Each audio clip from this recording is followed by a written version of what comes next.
So, I made myself a promise, and I didn't even keep it once. Not even once. Not even 5 seconds after I made it. What the F? Sorry. Um, this is the D. Louise Book Series. Welcome. I'm Christina, Kristina. Kristina. This is where we read books and talk about books. There's no special effects going on here, no special editing, no special sound music, anything like that. And I'm a series person. I like to read the series progression of characters from book to book to book. And I am also Star Trek Next Generation is also a series. We've been going through the series episode by episode. We are up to season 5, disc 6, episode 224. And we did The Perfect Mate, The Imaginary Friend, I, Borg, and The Next Phase. And The Perfect Mate featured Kamala as our visitor, as the perfect mate. And no one watched that video. No one is watching any of my videos. So I'm just talking to myself now. Hi, self. How you doing? A little disappointed that no one's watching. But anyways, if you could please check out those. And I guess this is the end of disc 6. We are on the next phase. And I will tell you that the whole time I'm watching this episode, I am thinking about Stargate SG1, Arthur's Mantle, with Cameron Mitchell and Colonel Carter tapping the keyboards, and the scientists trying to look for them microscopically small, dealing with the enemy, and Cameron being out of phase and in phase, and I don't know. I think Stargate did it better. Much better. Much, much better. But here, the whole crew thinks that Ensign Rowe and Giordi LaForge are deceased. So, whoever got the promotion got a demotion in the same episode. It's sad. But the Romulans are at it again.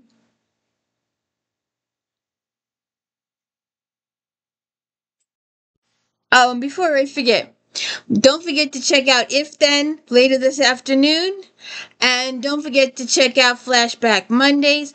I review over 60 books on Mondays, trying to cover all the different genres: historical romance, mysteries, contemporary romance, inspirational, sci-fi, paranormal, harlequin, and erotica. All of it. And then, of course, If Then later this afternoon. Please check that out. So we'll get on to this. So there was no voiceover view to start the episode, and I wish I could play the episode and talk about it as the episode runs, but there are copyright issues galore, and I don't want to get in trouble. So we start the episode off on the bridge, and Picard is asking time, Mr. Data. Data says, "We will arrive within transporter range in 3 minutes, 21 seconds. McDowell is a tactical and not Worf. I don't know why. It's nice to see extra on the ship that has lines that's not going to get killed. And he says, "I found the established audio contact with the Romulan ship." And we hear voices from the Romulan ship. "Main power failing. No way to stop the overload." Picard says, "Enterprise to Romulan vessel. We are en route to your position." Romulan says, "Enterprise, what is your time of arrival? We are facing imminent core breach." Picard says, "Repeat your transmission." It's like, I don't know. I heard it okay. McDowell says, "I'm sorry, Captain. They've stopped transmitting." And then Picard to Riker, and he has them transport over to the Romulan ship. Okay, so Giordi and Lowe get on the transporter, and Riker says,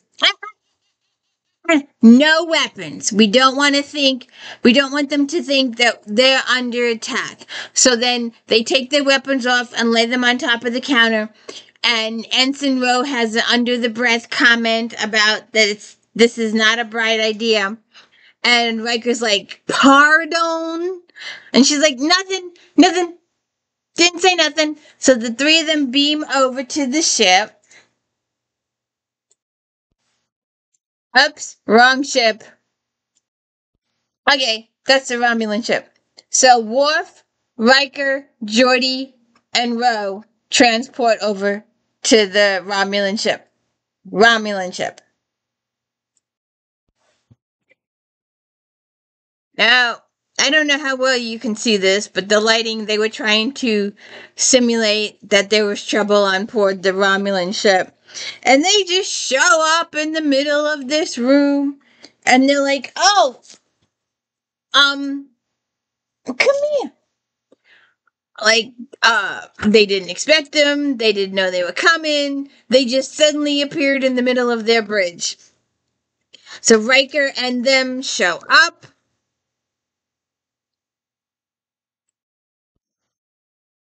So they just show up in the middle of their bridge, like they didn't know they were coming. They had no idea that this people just dropped in from another place into their ship. So they get over there, and there's some noise in the background. All main thrusters are shut down. Your information is reliable. The AH is inoperative. Riker beams in. We're from the Starship Enterprise. We received your distress call. And he's like, the Enterprise? Like, he's so surprised. He has, like, no idea that these people came. It's like, yeah, the enemy just knocked on your front door, just walked on in. Hello, how are ya? We're here. They had no clue.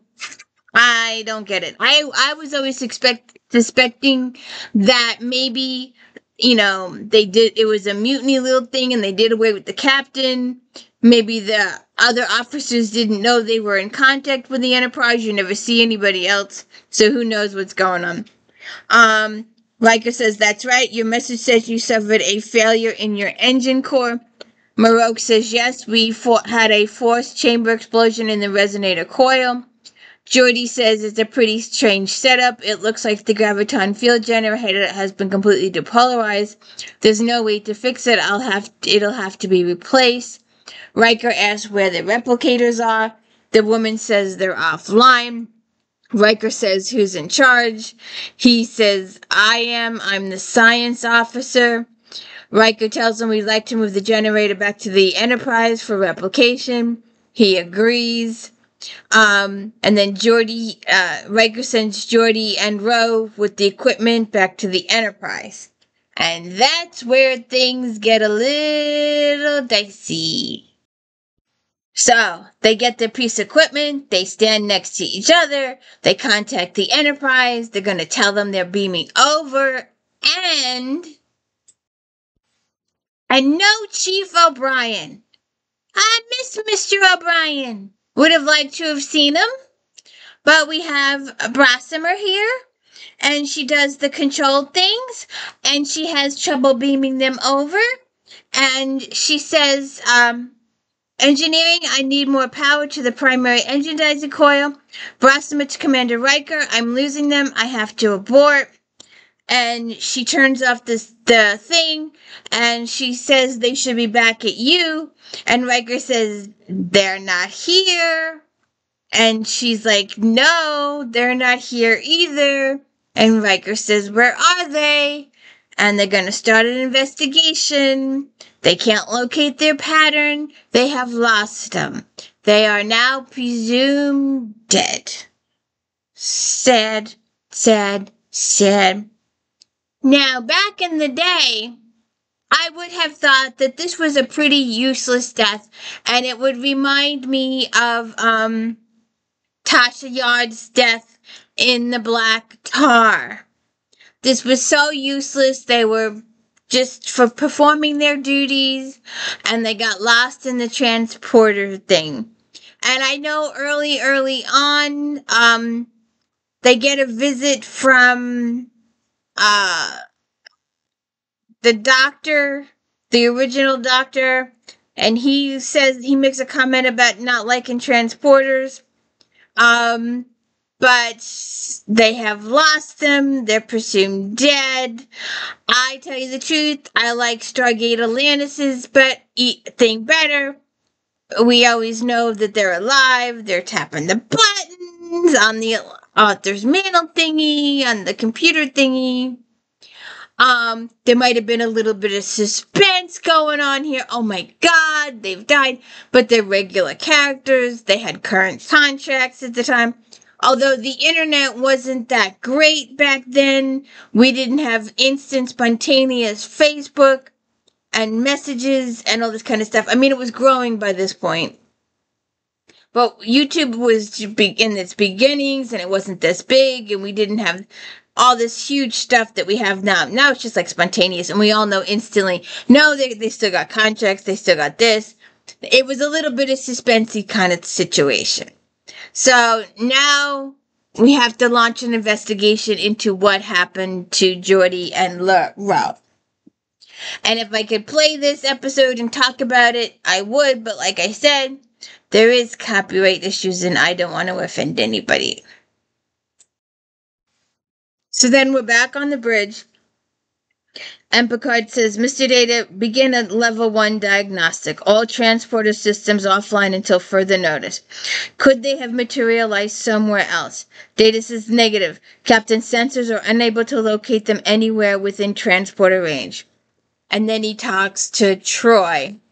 And Troy shakes her head. And then Riker contacts the Enterprise. And he says, Captain, we're still looking at a core breach until we can fashion a new graviton generator.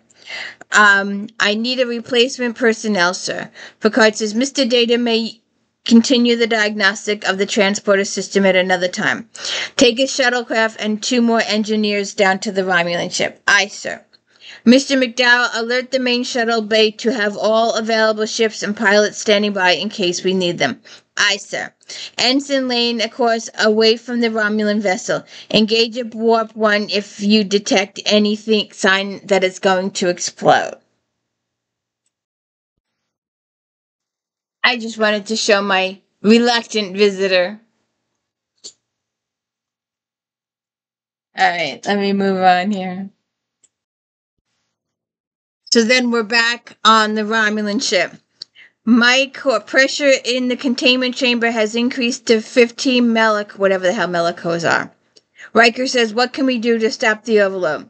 He says, most of the conduits were damaged during the explosion. I can't even access the central computer.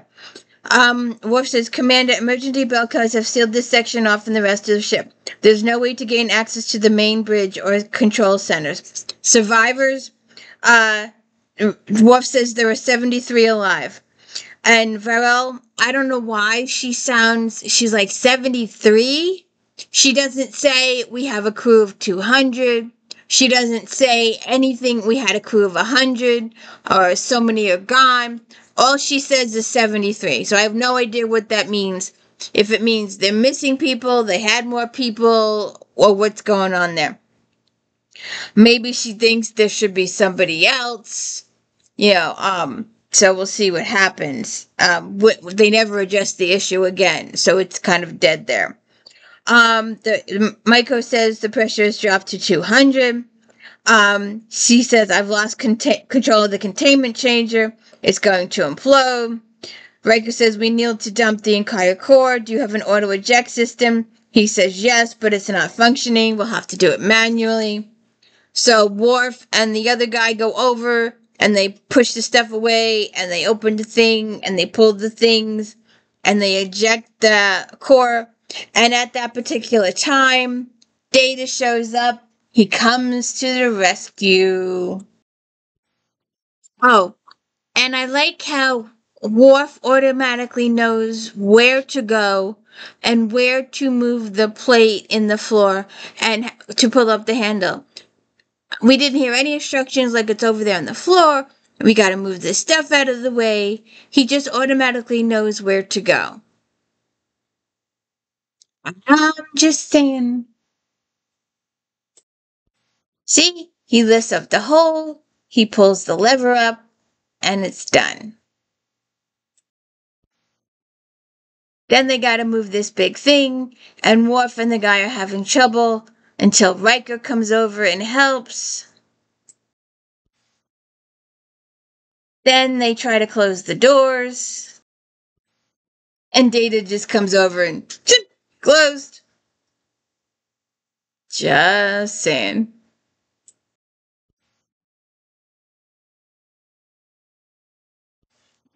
Okay. So then Picard heads to sick bay. And as he walks to sick bay,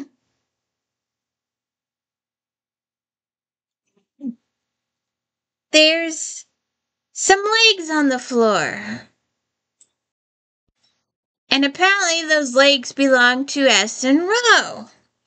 And she's trying to get people's attention. She doesn't feel so good.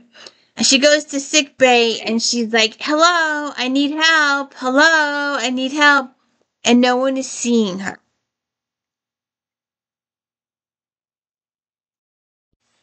She heads to sick bay and the doors won't open for her. It's not till later that she knows she can walk through them. But up until this point, she doesn't know anything that's going on yet. And she has to wait for someone else to come through before she goes through. She's asking for help and no one can see or hear her. So then she goes into Dr. Crusher's office, where Dr. Crusher is having a conversation with Picard. We shouldn't make any hasty decisions, John Luke. The transporter could have beamed them somewhere else. The Romulan ship, another deck of the Enterprise. Picard says we've already checked those possibilities. The initial findings would seem to indicate that there was a radiation surge from the Romulan engine core when disrupted the signal. They never rematerialized. Dr. Crusher says, we should check again. There might be something that we've overlooked. And Beverly, we've done everything that we can. You're right. I just hate making out death certificates. Does Ensign Rowe have any family? None that I know of, but I'll check with Bazoran Liaison Office. And she's like, I'm not dead. And says, I'll have the official reports within the hour. Captain, I don't know what's going on, and I want to know. This is pretty good for 1995 technology, but they actually walk through each other. So that was kind of interesting to have them do that way back when. So she actually walks right through him. And then Ro looks at Beverly's computer and sees that she's filling out the death certificate. And she tries to get Beverly's attention and she bangs her hand on the table and her hand goes through the table. So then she experiments and she puts her hand through the computer. So when she sees that it says deceased, she automatically now thinks that she's moved into the fade or the phage. She's moved on and she needs to make peace with everybody before she moves on to heaven or wherever the Bajorans believe their stuff to go. And she starts going on this ritual thing of saying goodbye to everybody. Of course, they can't hear her, but she goes on this mission. So then we're back on the Romulan ship. Riker and Enterprise begin power transfer, and they transfer some power, and they get everything back online. Oh, look! They're not blue anymore. So then we're back on the Enterprise. What is the status of the engine replacement? Engineering is modifying one of our subspace resonators to act as a new engine core. It won't do more than warp 2, but it'll get them home. Picard says very well. Data addresses the captain. The diagnostic of the transporter system shows an anomalous energy fluctuation. I will need to inspect the imaging scanner in transporter room 3. By all means. Captain, I have a personal favor. I considered Commander LaForge to be my best friend. I believe it is my responsibility to plan and conduct the memorial service. May I have your permission to do so? Permission granted. Make whatever arrangements you think are appropriate. Thank you, sir.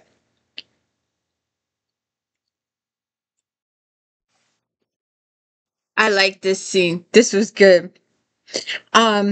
Worf tells Riker that the Romulans want a computer. We cannot give them access to Federation technology. That is an unacceptable risk.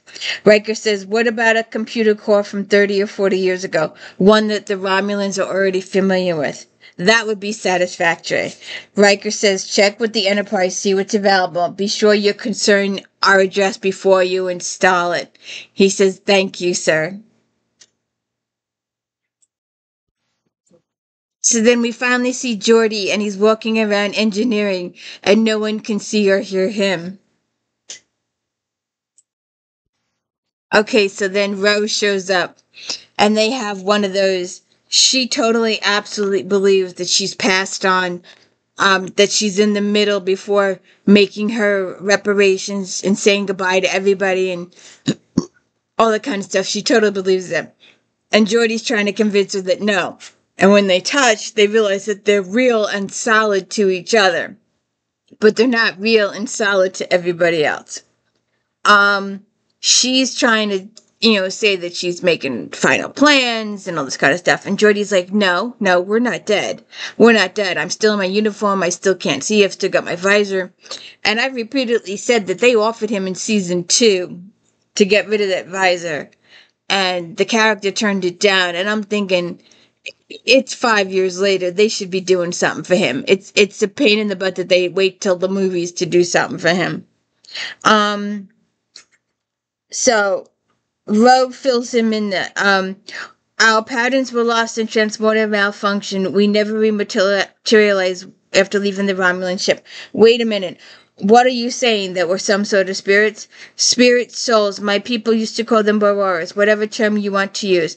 But my uniform, my visor. I don't have all the answers. I've never seen dead before. We aren't dead. And she says, according to Dr. Crusher, we died at transporter malfunction 1430 hours. Giordi, I saw her make out the death certificates. We need to make peace with our former lives. And Giordi's like, no. And then he's like, look, you go make peace with yourself, but I'm going to go to transporter room and try and figure this out. So then Data and Brosimer are talking in the transporter room, and Giordi is listening in. In all likelihood, Data says, the explosion damaged the Romulan cloaking device, causing it to discharge chronoton particles. I'm detecting a chronoton field in here. A chronoton field, Giordi says. If the particles were produced on the Romulan ship, why are you detecting them here? The transporter beam.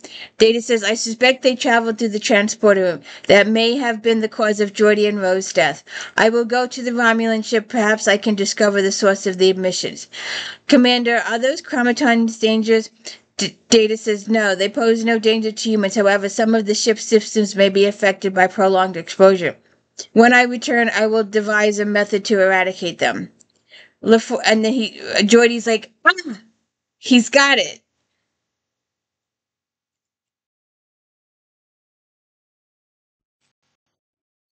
So Ro comes off the turbo lift. She was on it with a coworker, and she's like, thanks for the ride. She's still on her mission to try and make peace, to try and say all her goodbyes, that type of situation. She still thinks she's in the phase, before going on to heaven or whatever the Bajorans believe. So she's still on her saying goodbye ticket. She walks around the bridge, and she goes to her station and stuff like that. She has a little bit of a moment.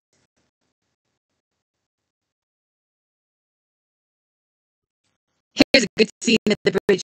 She's like coming to say goodbye, all that kind of stuff. I would like to point out that this is one picture that no one on the crew, no one on the bridge is a main character. I just thought that was unusual. So then Picard and Riker show up and they go into his ready room.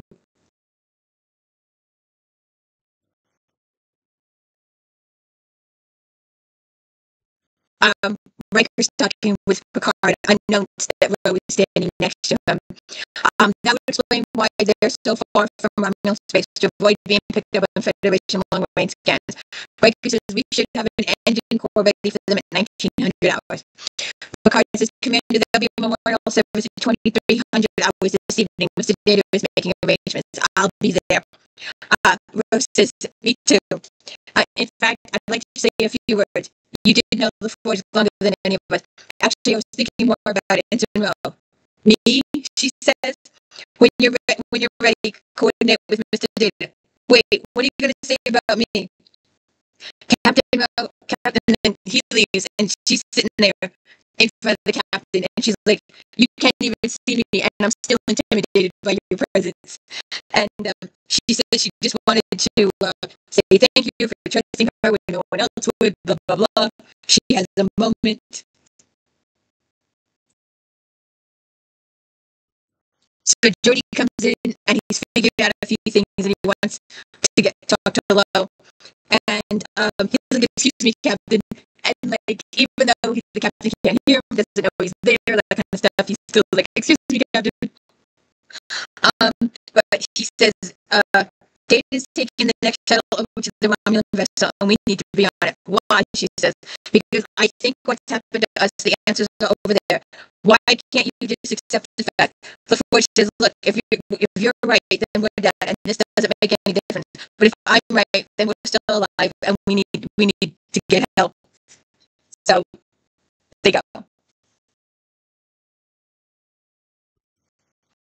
So then we're on the shuttlecraft with Data and Worf, and they have a little bit of a heart-to-heart communication. It's really cute.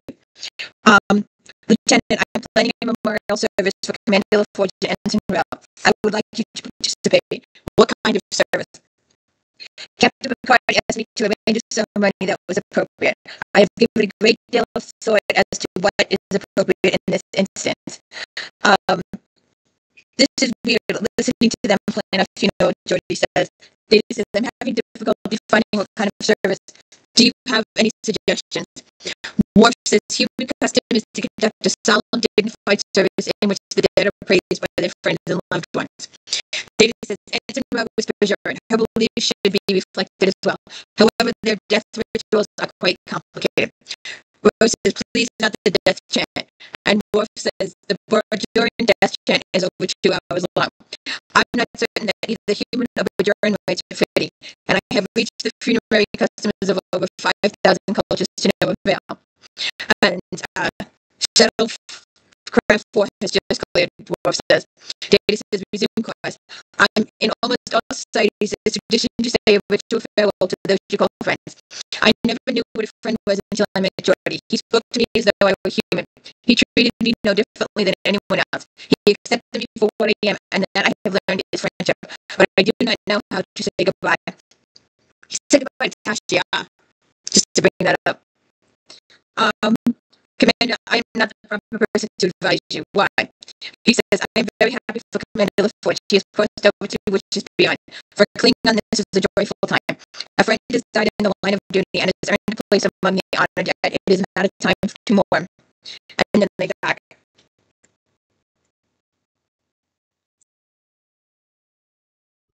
So, we just see this guy sitting here, and no one knows that he's invisible.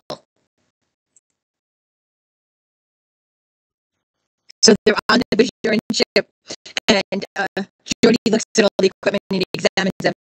And he's Data says Chromaton missions may have been responsible for an accident which claimed the lives of our officers. Farewell says the most regrettable event, of course. Data, was your cloaking device damaged in the explosion? Rex says all of our systems were damaged, including the cloaking device. Data says that explains the Chromaton field I'm detecting in here now. For your own safety, it's important to eliminate those emissions. Why? There is no way to predict what will happen when the chronotons impact the new engine core. Giordi says, I've never seen anything like this. There's something in there that looks like a molecular phase inverter. What's that? It's supposed to change the structure of matter so it can pass through normal matter and energy. Hang on a second. A few years back, we've got intelligence reports that the Klingons were working on trying to combine a phase inverter and a cloaking device. In theory, they believe that a phase ship could hide anywhere, even inside a planet, that could conventional weapons would be useless against it. Rose says, how far did they get in the research? Giordi says, it never got out of the preliminary stages. There were several accidents. The Romulans might be pursuing the same technology, trying to combine an inverter and a cloaking device. If this is the prototype, then that would explain the explosion and the clandestine fields rows. And as Giordi says, not just closed space. Our entire molecular structure is altered so that we don't have any substance. Then that would mean we're not dead. Duh! Yes, it would also mean that there's probably a way to dephase us. The field emissions are particularly strong in this area. My goodness, you can be assured that the emissions will be eliminated before the engine car is replaced. Worf and Data have a chat. Emerald says the two Romulans talk amongst each other. Let me see if I can find this. Okay, then our two Romulans have a private convo, and we learn some secret stuff. If they come back, they're going to discover the interface generator. My question is, is their power transfer beam still at full intensity? Yes. It will be until we're ready to switch to internal power. We will set up a muon feedback wave inside the transfer beam. The particles will accumulate in the lithium chamber. When they go to warp speed, their engines will explode. And Giordi and Ro decide they need to get back to the Enterprise to warn them. And I want to know if the Romulan was on the shuttle with Giordi and Ro, how did they not see each other on the shuttle? Unless they were on a different shuttle. But I'm just saying, that shuttle isn't too big. He couldn't have really hid anywhere.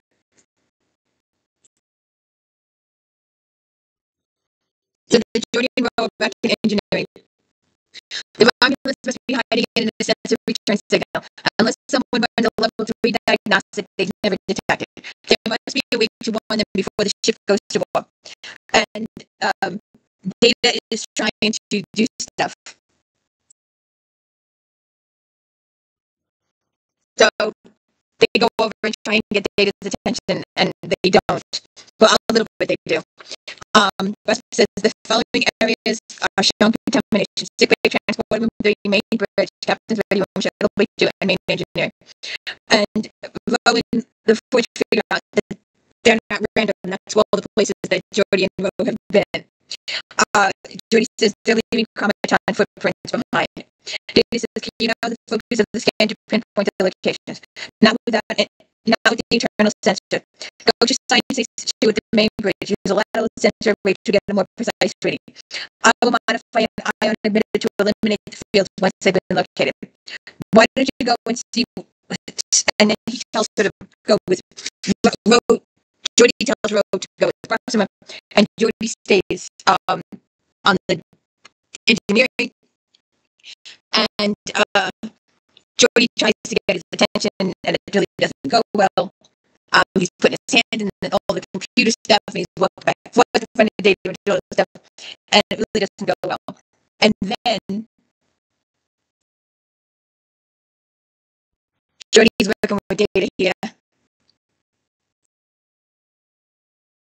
So then Anson Ro goes out to the bridge, and she runs into the Romulan, who holds her at gunpoint.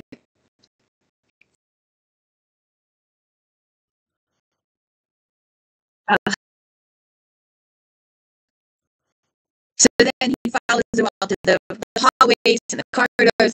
They go through people's rooms, and then they get into a big scuffle. Giordi comes in and saves her, and they look out the window,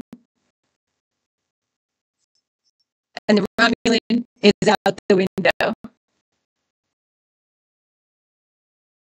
So then the Romulans contact the captain, all the repairs are made, they are leaving. Thank you for your help, blah, blah, blah, goodbye. And then, so, he just thanks the captain when he's getting ready to kill the captain. Oh, thank you for your help. You helped us fix our ship, but now we're going to kill you. So they're like, well, thank you, goodbye. And Picard's like, set a course for the gregarious system warp 6. And Rossum, they're like, Giordi and Ro like, no. So then Rossum steps in and says, she would like to finish the diagnostics first. So he says, all right, we'll wait. And So then they all go to the funeral. Oh, wait a second. We have to show this cute moment if I can get it going here. So then the four of them are in the turbo lift, Riker, Picard, Giordi, and Ro. And Picard says, I've been thinking about the first time I met Giordi LaForge. He was a young officer assigned to pilot me on an inspection tour. And I made some offhand remark about the shuttle's engine efficiency not being what it should. The next morning, I found that he stayed up all night refitting the fusion insulators. Well, I knew then that I wanted him on my next command. Have you decided what you're going to say about Ro? Yes, I have. It wasn't easy. And Ro was like, and we've heard all this stuff about Giordi, but they haven't heard any stuff about her. And she's like, she's never going to learn now. So then they go to 10 forward. So it looks like we're having a party in 10 forward. Micro and the captain come. Then Micro picks up the trombone and starts playing with the band.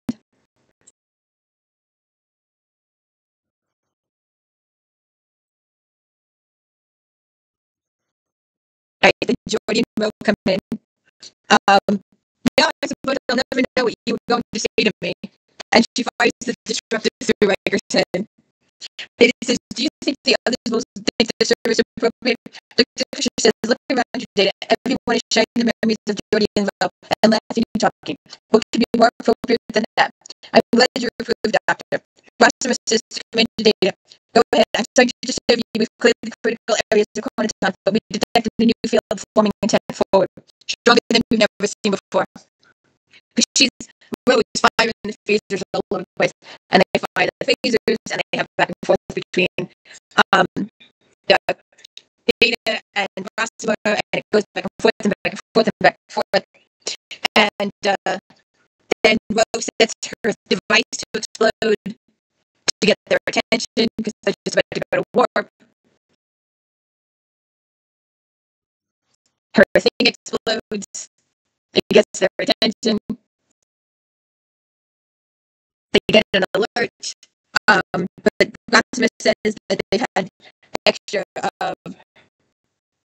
They want to clear out the 10 forward the situation. The chronic areas are building up. So data says push everything they have at 10 forward. And then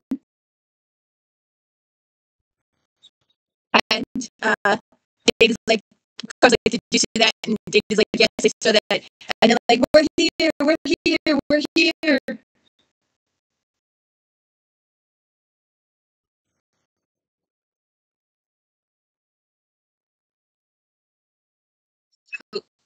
Figures it out, and he realizes that they're out of space, that they were cloaked.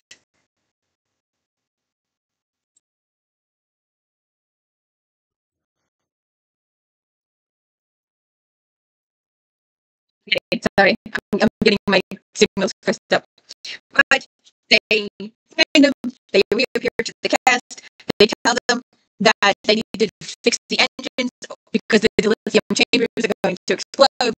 So they fix that, and everybody is happy, and everybody's back to normal. And then Giordi and Ro have a little bit of a combo at the end.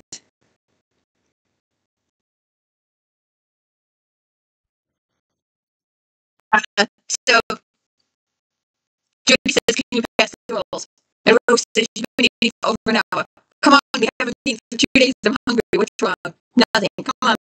I was raised mature, and I even followed some of the practices, but I never really believed in a life after death. Then suddenly I was dead, and there was another life, and it made me feel like I've been pretty arrogant to discount everything I've been taught, Now I don't know what to believe. But Giordi says maybe we should develop our own interface device. If we can teach learn humility, it can do anything. And there we go. The episode has ended. That is the end of the next phase. And I guess we have to be surprised. I have to get the next disc. I don't know what the next episode is. They usually say, stay tuned next week for this one, but I don't know what it is yet. So please stay tuned for next week's episode. 225. whatever that is. And I hope you'll go back and watch these if you haven't, or the other 200 that I did. We've been doing this for almost a year now. So if you please check out the If Then later this afternoon, and if you could check out Flashback Mondays, and if you could check out my daily reviews, we are coming to the end, or will be ended by this point, of Victoria Thompson's Gaslight series. We're doing J. Ward's Black Brotherhood series. We're doing Alex Cross James Patterson series. And I'm looking for something to replace Victoria Thompson when I finish it. I've only got a couple books left. So we'll see what happens. So please hit the like, subscribe, and check out all my other videos. Thank you.